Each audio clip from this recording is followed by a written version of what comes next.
Olá, amigo do canal E4E5. Continuando o estudo dos mates elementares, nesse vídeo vamos entender o mate de torre e rei. É uma situação muito comum e aqui no exemplo vemos uma das formas como ocorre ao final de um jogo de torre contra torre, apoiando um peão passado.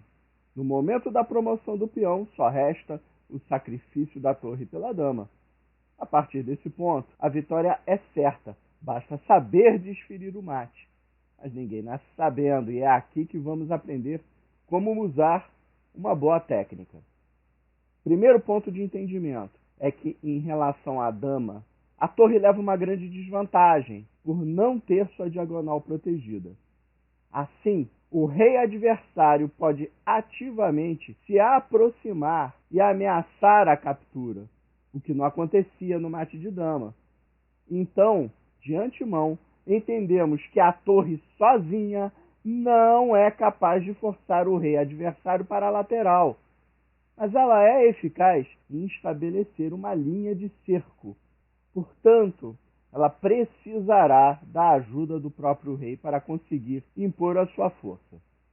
Ao contrário do mate de dama, onde usávamos apenas a dama para o cerco, aqui quem vai comandar o cerco é o rei, que terá de jogar de forma ativa. Segundo ponto que precisa ser entendido é o da geometria do ataque eficaz da torre contra o rei.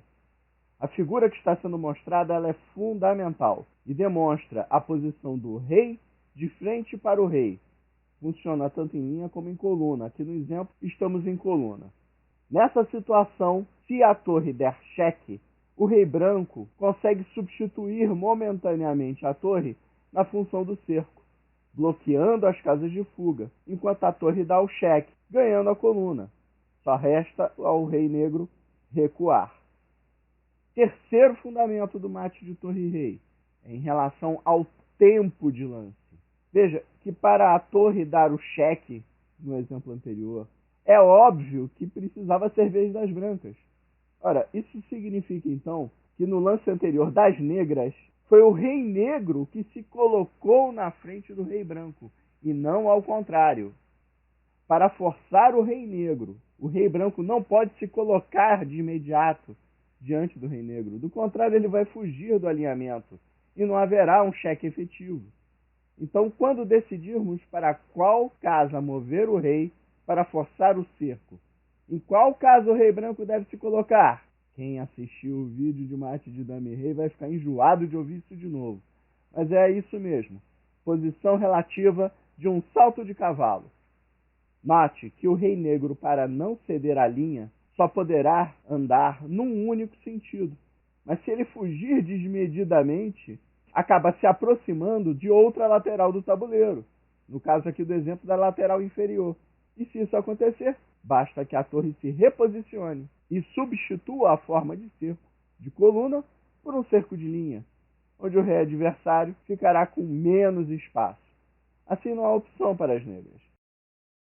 Então, voltando ao exemplo, se na vez das brancas, o rei branco já estiver na posição de um salto de cavalo. Simples, o rei não poderá se mover. Logo, faremos um movimento de torre sem que ela comprometa a geometria do cerco. Então, aqui, na obrigação de se fazer um movimento, fazemos o que chamamos de lance de tempo. Por exemplo, a torre se desloca uma única casa, sem sair da linha de cerco. Simples. Agora é a vez das negras, e elas não terão a escolha. Ou cedem espaço, ou se colocam na posição de rei de frente para o rei, e ganha-se um espaço de qualquer forma.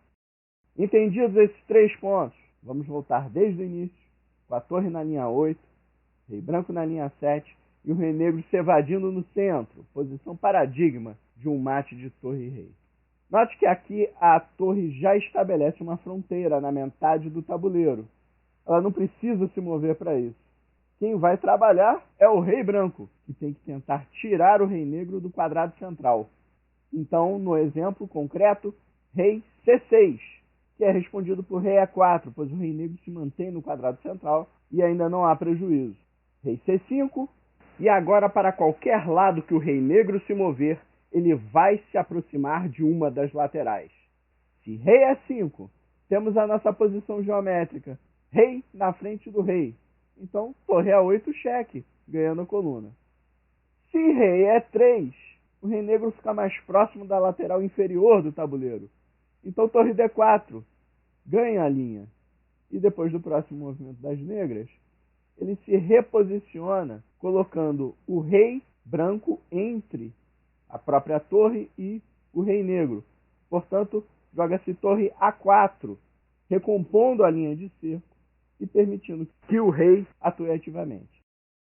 Seguindo, então, negras jogam rei E3, que vai ser respondido com rei D5, rei na posição de um salto de cavalo. Vamos dar o exemplo de rei de frente para o rei agora. Se rei D3, torre A3, cheque, e o rei foge, digamos que em direção à torre, para tentar atacá-la em sua diagonal, jogando rei C2. O que as brancas vão jogar? Rei D4, posição de salto de cavalo. Claro, porque se a ameaça se cumprir com rei B2, o que as brancas vão jogar agora? Torre C3, fechando o cerco com duas linhas disponíveis para as negras agora. Qualquer lance que a negra fizer, por exemplo, rei B1, não move o rei, reposiciona a torre. Nós estamos empurrando agora para a lateral esquerda do tabuleiro. Então, torre C8. O rei negro vai voltar para rei B2. Rei D3, posição de um salto de cavalo. Se rei B3, torre B8, cheque. E, finalmente, o rei negro atinge uma lateral do tabuleiro. Vez das brancas.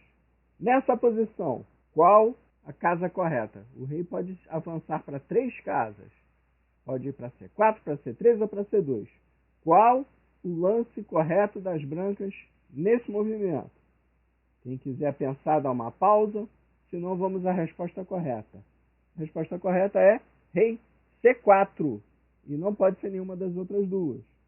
Por que não pode ser C2, se ela é de uma posição de salto de cavalo? Porque é necessário colocar o rei branco entre o rei negro e a própria torre. Se ele for para C2, o rei negro vai ter toda a coluna A até a linha 7 para fugir. E a gente vai ter que reposicionar a torre para então dar o mate. O rei deve se colocar numa posição de salto de cavalo, se colocando entre a sua torre e o rei adversário. Assim, o rei negro fica totalmente sem opção. Se ele for para A4, é mate imediatamente. Ele vai atingir posição de rei de frente para o rei. Torre A8, mate. Acabou o jogo. Então não resta outra alternativa. Ele não vai para A4. O rei negro vai para A2, que é respondido por rei C3, posição de salto de cavalo. Rei negro chega em A1, novamente, não é para mover a torre, é posição de salto de cavalo, rei C2. Se colocar a torre, por exemplo, agora em B2, afoga o jogo, por amor de Deus, não façam isso. E agora, o rei negro não tem opção nenhuma, rei A2, e a torre branca pode desferir o cheque, com torre A8 e mate. Espero que tenham gostado da explicação. Qualquer dúvida, escrevam no site E4E5 para o e-mail. Posso responder qualquer dúvida para quem quiser. Até a próxima!